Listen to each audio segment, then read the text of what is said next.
받습니다. 오늘 우리에게 주신 하나님의 말씀.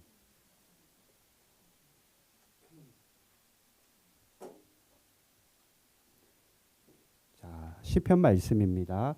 시편 52편 5절부터 9절까지의 말씀입니다. 그런즉 하나님이 영원히 너를 멸하심이여 너를 붙잡아 내 장막에서 뽑아내며 살아있는 땅에서 내 뿌리를 빼시리로다. 셀라. 의인이 보고 두려워하며 또 그를 비웃어 말하기를 이 사람은 하나님을 자기 힘으로 삼지 아니하고 오직 자기 재물의 풍부함을 의지하며 자기의 악으로 스스로 든든하게 하던 자라 하리로다. 그러나 나는 하나님의 집에 있는 푸른 감람나무 같으며 하나님의 인자하심을 영원히 의지하리로다. 주께서 이를 행하셨으므로 내가 영원히 주께 감사하고 주의 이름이 선하심으로 주의 성도 앞에서 내가 주의 이름을 사모하리이다. 아멘. 하나님의 말씀입니다. 자리에 앉겠습니다. 잠깐 기도합시다. 하나님 고맙고 감사합니다.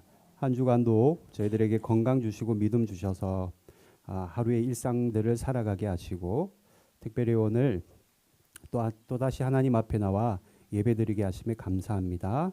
하나님 형식적인 예배 되지 않도록 우리의 생각과 마음을 지켜주시고 오늘 선포되어지는 말씀 붙잡고 또 한 주간도 살아갈 수 있도록 큰 은혜를 베풀어 주시옵소서. 예수님의 이름으로 기도드립니다. 아멘.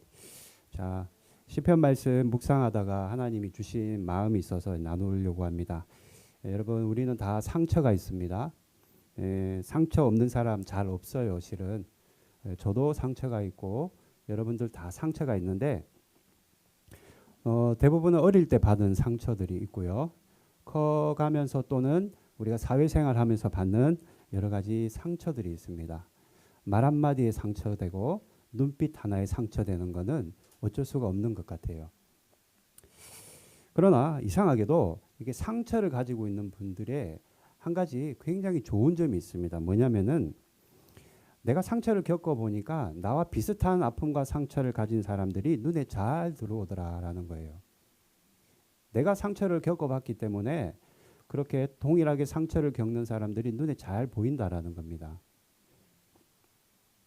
그리고 그 눈에 보인 사람을 어떻게 하면 잘 조금 섬겨주고 또 위로해주고 힘을 주는 말을 하고 격려하는 것, 즉 섬기게 되는 경우들이 참 많습니다. 그런 의미에서 목회자가 상처가 많으면은 참 좋은 것 같아요. 왜요? 성도들의 상처를 내가 조금이라도 이해할 수 있기 때문입니다. 그래서 성경은요, 상처를 고통이라 얘기 안 하고 성경에 보면 상처받은 사람들이 얼마나 많습니까? 그런데 성경을 가만히 읽어보면은 상처를 고통이 아닌 사명이라 말합니다. 여러분, 상처는 사명입니다. 사명으로 승화되기 때문에 결국에는 내가 받은 상처가 나의 불행으로 끝나는 것이 아니라 누구를 섬기고 위로할 수 있는 축복의 통로가 되더라는 겁니다. 여러분, 난 상처받은 사람이에요. 자책하지 마십시오. 우리 안에 상처가 하나님이 사용하시면은 사명으로 승화되기 때문입니다. 자, 그런데 오늘 말씀 우리가 시편 52편 말씀을 우리가 읽었는데 여기 보니까 또 상처받은 사람 한 사람이 나옵니다. 시편 52편은 다윗의 시입니다. 다윗이 이 시를 고백했다라는 거예요. 먼저 말씀 나누기 전에 한 가지 참고로 말씀드리는 것. 갑자기 제가 아까 설교 준비 조금 다시 다듬다가 생각이 났는데 제가 이쪽에 앞에 교회에 있을 때 치박교회에 있을 때 누가 이런 질문을 했어요. 성경을 읽다 보니까 시편에 셀라라는 말이 자주 나온다. 무슨 말입니까? 묻더라고요. 정확하게는 모릅니다. 학자들도 몰라요. 그러나 추측하기로는 시편은 여러분 노래거든요. 셀라는 쉼표라고 생각하면 됩니다. 우리가 노래하다 보면 한 박자 쉬잖아요. 아, 셀라는 쉼표구나. 자, 어쨌든 자취하고 다윗이 상처를 많이 받았다라는 거예요. 어떤 상처냐? 여러분, 마음의 상처뿐만이 아니라 몸의 상처도 많이 받았는데 여러분 아시다시피 사울이라는 막강한 한 개인을 상대로 상처를 받았습니다. 여러분, 다윗이라는 한 사람이 사울이라는 한 나라의 왕이 뭐예요? 국가 권력을 가진 자를 상대로 상처를 받았다라는 거예요. 요즘으로 치면 강 목사가 대통령에게 상처받은 거와 똑같은 겁니다. 도망 다녀야 되죠. 평생을 사울을 피해 도망 다녀야만 합니다. 쉬운 일이 아니었다라는 거예요. 국가 권력을 가진 자를 피해서 도망 다니는 일 자체가 큰 상처가 된다. 자, 그런데 도망을 다니던 다윗이 놉이라는 땅에 도착합니다. 어디에 도착했다고요? 놉. 제가 물으면 답해야 돼요. 그래야지 안 졸립니다. 자, 다윗이 어디에 도착했습니까? 예, 놉에 도착했어요. 이 놉이란 땅에 도착해서 누군가를 우연찮게 만나게 되는데 누구를 만났냐면은 제사장 아히멜렉이라는 사람을 만납니다. 다윗이 도망을 다니다가 사울을 피해 도망을 다니다가 놉이란 땅에 도착해서 제사장 아히멜렉이라는 사람을 만났구나. 자, 그런데 아히멜렉이요, 다윗에게 얼마나 환대를 하는지 먹을 음식을 주고 갈증나지요 물을 주고 또 입을 옷을 주고 신발을 주고 뿐만 아니라 힘내라 다윗이시여 힘을 내시오 용기를 가지시오 라면서 골리앗이 쓰던 칼까지 주면서 다윗을 격려하더라는 겁니다. 여러분, 이거 좋은 일이에요? 나쁜 일이에요? 좋은 일이잖아요. 그죠?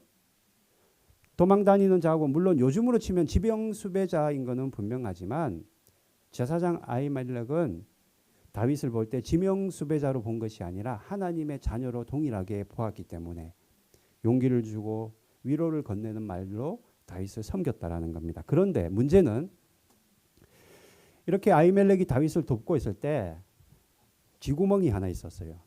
무슨 구멍이 있었다고요? 쥐구멍이 있었어요. 무슨 말이냐? 누가 이 보고 있었다라는 거예요. 이걸 다 보고 있는 사람이 있었다라는 겁니다. 누가 봤냐? 따라합니다. 도액이라는 사람이 다윗과 아히멜렉이 서로 도와주며 섬김을 받는 그 자리에 쥐구멍을 통해서 다 보고 있었다라는 겁니다. 자, 사무엘상 22장에 이 말씀이 나옵니다. 한번 읽어볼까요? 시작. 그때 에돔 사람 도액이 사울의 신하 중에 섰더니 대답하여 이르되 이새의 아들이 노베 와서 아히두베 아들 아히멜렉에게 이른 것을 내가 보았는데 아히멜렉이 그를 위하여 여호와께 묻고 그에게 음식도 주고 블레셋 사람 골리앗의 칼도 주더이다. 아멘. 사무엘상에 이 말씀이 사무엘상 22장에도 이미 기록되어 있는 겁니다. 자, 그래서 도액이 요걸 갖다가 다윗을 쫓고 있는 사울에게 뽀로로 달려가서 이걸 다 고자질을 합니다. 다 고발해 버렸다라는 거예요. 사울에게는 희소식이죠. 듣던 중 반가운 소식이죠. 쫓던 그 다윗이 놉이라는 땅에 있다라는 소식을 듣고 다윗이 즉각적으로 군대를 보냅니다. 군대를 파송하고 놉에 살고 있는 아히멜렉뿐만 아니라 제사장 82명과 그 땅에 살고 있는 어린아이들까지도 남녀노소 가리지 않고 모두 죽임을 당합니다. 전멸시켜버렸어요.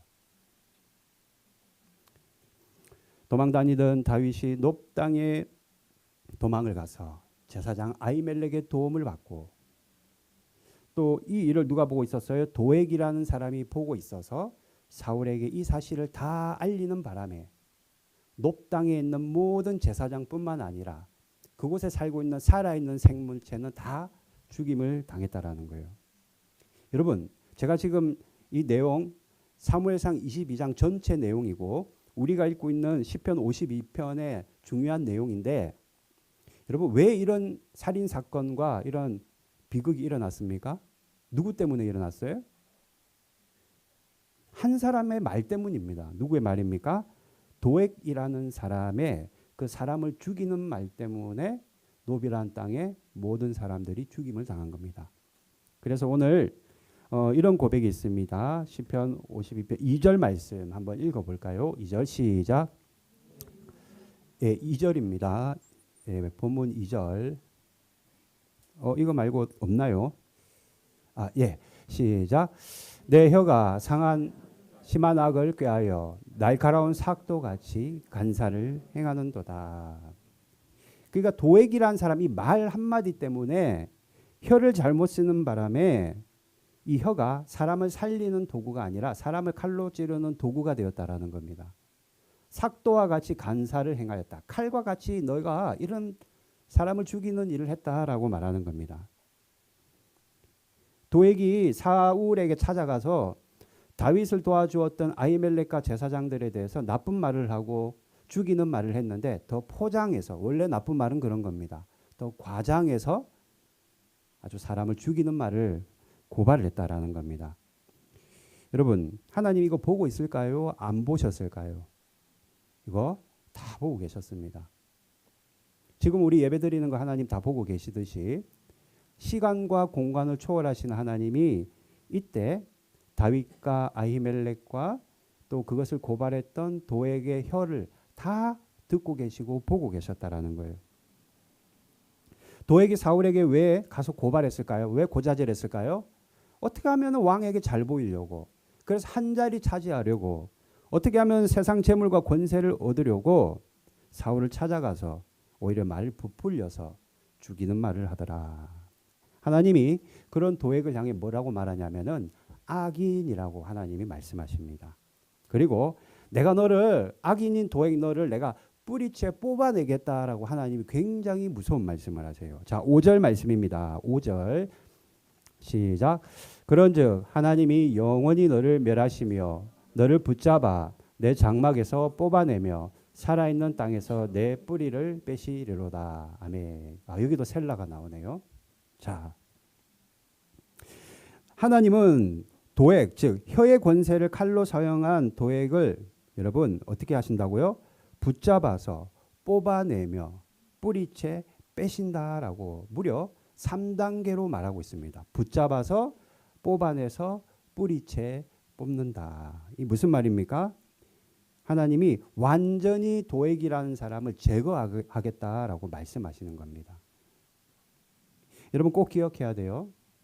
하나님은요, 우리가 혀의 권세를 칼과 같이 사용하는 자, 도액과 같이 세상 재물 얻으려고 권력 얻으려고 혀를 함부로 움직이는 자들을 반드시 뿌리 뽑으시는데 붙잡아서 뽑아내며 뿌리를 빼신다라고 성경은 말하고 있는 겁니다. 즉 무슨 말이에요? 두 번 다시 기회가 없다. 영원한 형벌, 피할 수도 없고 도망갈 수도 없고 감출 수도 없는 너를 내가 완전히 너를 뿌리 뽑아버리겠다 하나님이 말씀하시는 겁니다. 오늘 이 말씀이 어떻게 보면 무거운 말씀일 수도 있어요. C.S. 루이스라는 신학자가 저술한 책 중에 스크루테이프의 편지라는 그 책에 보면 이런 고백이 있어요. 지옥으로 가는 길은 점진적이다. 조금씩 지옥 간다라는 거예요. 지옥에 가는 길은 점진적이고 급회전도 없다. 그리고 이정표도 없다. 지옥 가는 길은 표지판도 없고 굉장히 부드럽고 완만한 길이다.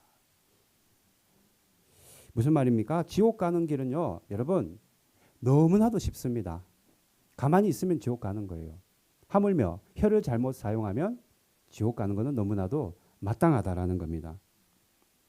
지옥 가는 사람들은 결단할 필요도 없어요. 교회 나올 필요도 없습니다. 이 좋은 날 왜 예배당에 나와요? 피크닉 가고 놀러 가고 소풍 가죠. 몸부림도 없어요. 세상에 대한 욕심 거부하지도 않습니다. 그냥 다들 그렇게 살아가니까 나도 그렇게 살아가는 것을 당연하게 생각합니다. 그냥 내 몸이 시키는 대로 먹고 싶으면 먹고 자고 싶으면 자고 스스로 절제할 수도 없고 나를 쳐서 복종시키지도 않아요. 그러니 얼마나 편합니까? 내가 하고 싶은 대로. 세상 사람들 살아가는 대로 살아가니 얼마나 좋아요. 기분도 좋고 몸도 편하고 다른 사람들하고 부딪히지 않아도 되고. 그런데 그저 내 몸이 시키는 대로 점진적으로 지옥 가는 자들은 어느 날 여기는 지옥이다라는 소리를 반드시 듣게 된다라는 겁니다. 그러나 이와 반대로 사람을 살리는 말, 즉 혀를 하나님이 기뻐하시는 곳에 사용하는 자들, 세상 재물과 권력이 아닌 하나님 나라의 뿌리를 내린 자들은 반드시 구원받아 천국에 들어가게 된다라는 겁니다. 우리는 어떻습니까, 여러분? 우리가 항상 예배를 통해 나를 돌아봐야 돼요. 내가 한 주간 내가 수많은 말을 하면서 살았을 거 아니에요? 나는 어떤 말을 쓰면서 살았냐라는 거예요. 나는 도액과 같이 죽이는 말을 하고 살았습니까? 아니면 아히멜렉과 같이 다윗을 위로하고 격려하고 용기를 주는 사람을 살리는 말을 하며 살았냐라는 거예요.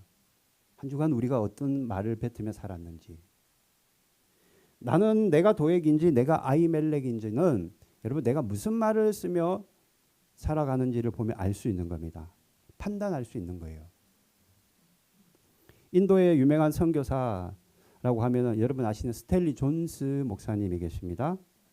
이 존스 목사님이 89세 때 이게 실제 있었던 일이에요. 89세 때 중풍으로 쓰러졌어요. 89세에 중풍으로 쓰러지면 뭐 거의 마지막 아니겠습니까?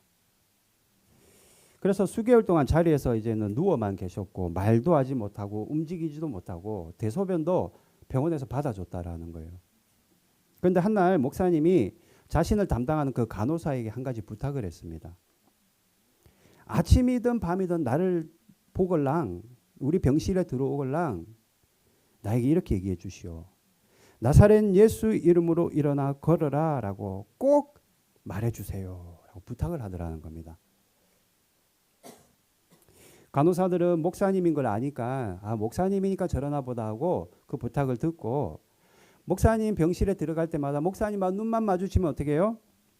나사렛 예수 이름으로 일어나 걸어라 선포해 주는 거예요. 말하는 겁니다.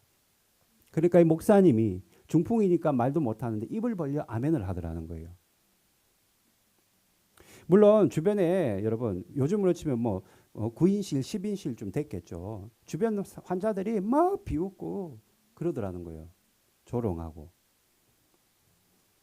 그럼에도 불구하고 목사님이 이런 부탁을 한 이유는 저 말하는 대로 내가 될 거야라는 믿음이 있었다라는 겁니다. 말에 힘이 있다는 걸 알았기 때문이에요.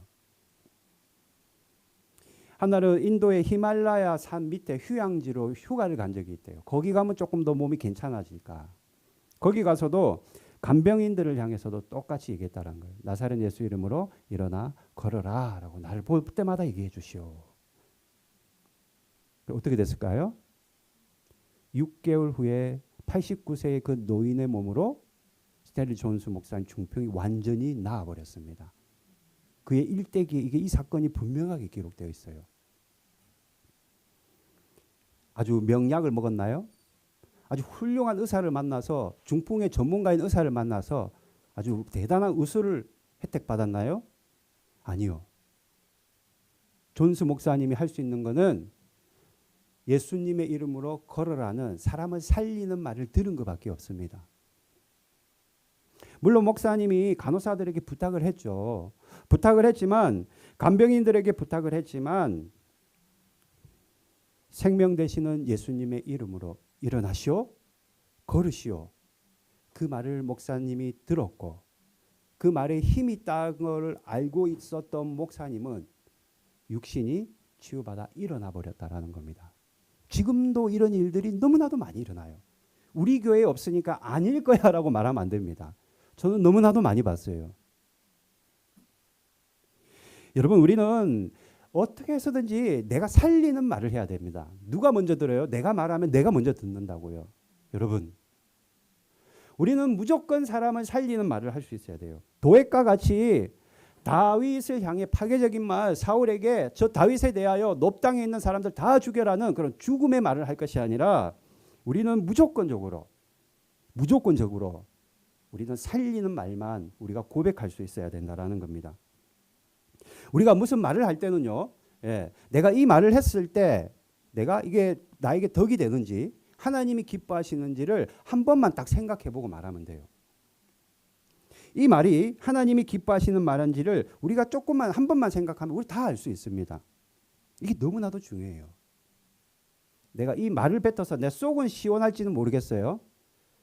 속은 시원할지는 모르지만 그게 나를 결국에는 그 말 때문에 내가 죽는 겁니다. 또 한 가지, 도액과 같이 권력자 찾아가서 세상 권세 얻으려고 해서도 안 돼요. 누구만 의지해야 돼요? 하나님만 의지해야만 합니다. 여러분 사람에게 잘 보이려고 하지 마십시오. 그런 의미에서 때로는 저 같은 목회자는 성도들에게 조금 잘 보이려는 경향이 좀 있을 때가 있어요. 그러면 제가 얼른 뒤돌아봅니다. 하나님을 제가 바라볼 때가 있다고요. 괜찮은 목사, 의리 있는 목사, 제법 실력 있는 목사로 평가받기를 원하는 인간적인 연약함이 저에게도 있다라는 거예요. 여러분들 그렇지 않습니까? 다 똑같지 않나요? 그러나 사람 의지하지 않고 우리가 의지해야 될 건 누굽니까? 오직 하나님. 우리 하나님밖에는 계시지 않다라는 겁니다. 다윗과 아히멜렉을 고발하고 도액이 세상적으로 출세했는지는 모르지만 그가 불쌍한 인생이 될 수밖에 없는 것은 그는 지금 지옥에 있기 때문입니다.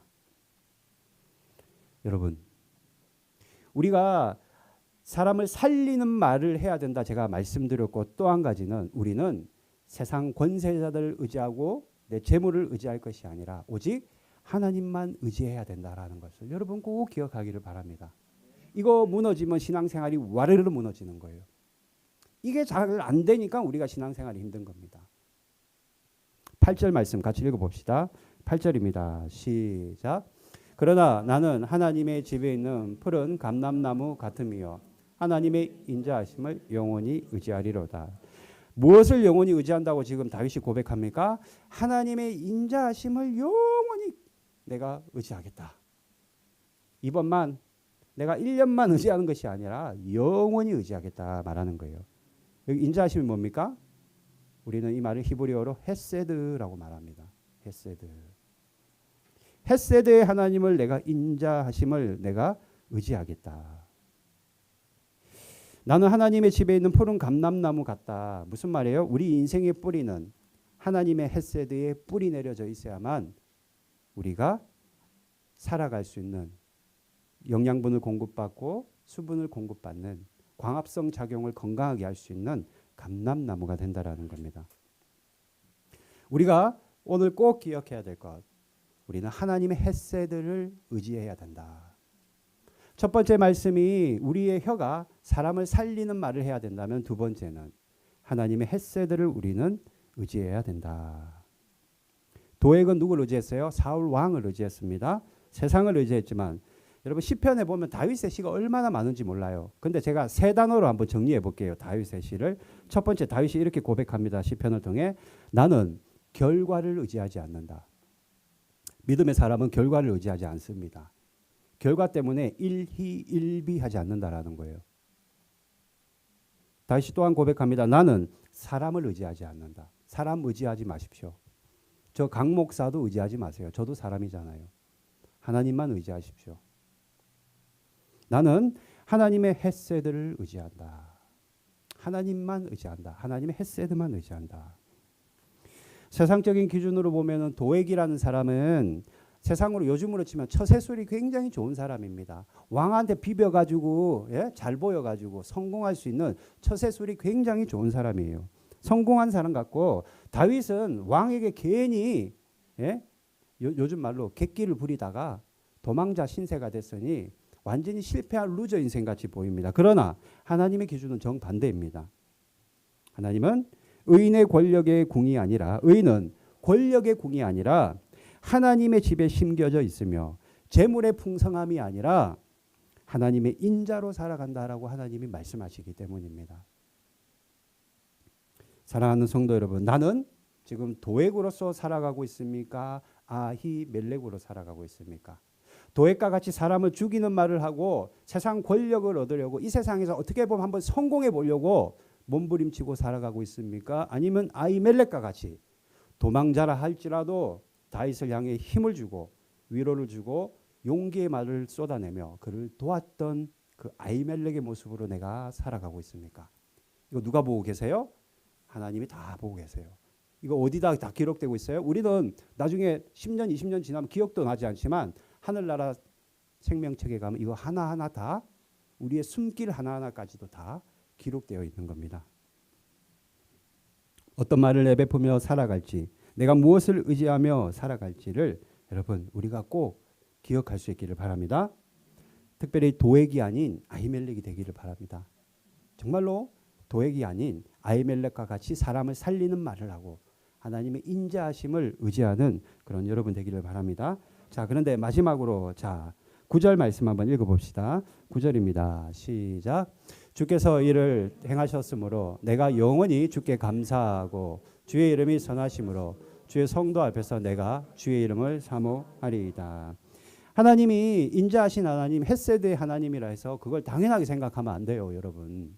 무슨 말입니까? 우리 역시 하나님의 인자하심에 감사해야만 합니다. 영원히 감사해라는 거예요.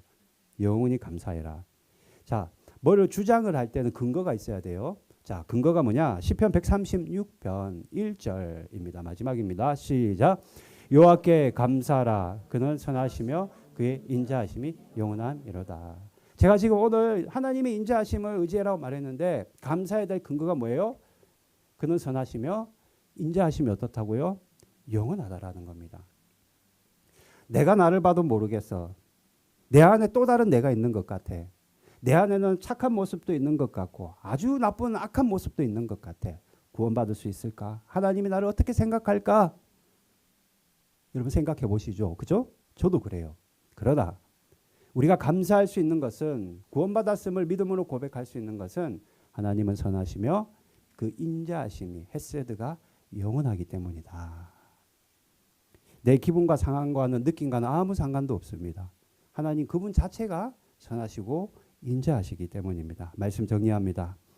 헤세드 하나님 절대 변하지 않는다. 영원히 우리를 인자하심으로 바라보신다. 사람의 감정과 같이 오르락내리락 계단 타지도 않는다. 끝까지 하나님은 우리를 인자로서 덮으신다. 하나님만 의지하고 우리의 혀가 사람을 살리는 말을 할 수 있기를 여러분 한 주간도 그렇게 살아가기를 주님의 이름으로 축복합니다.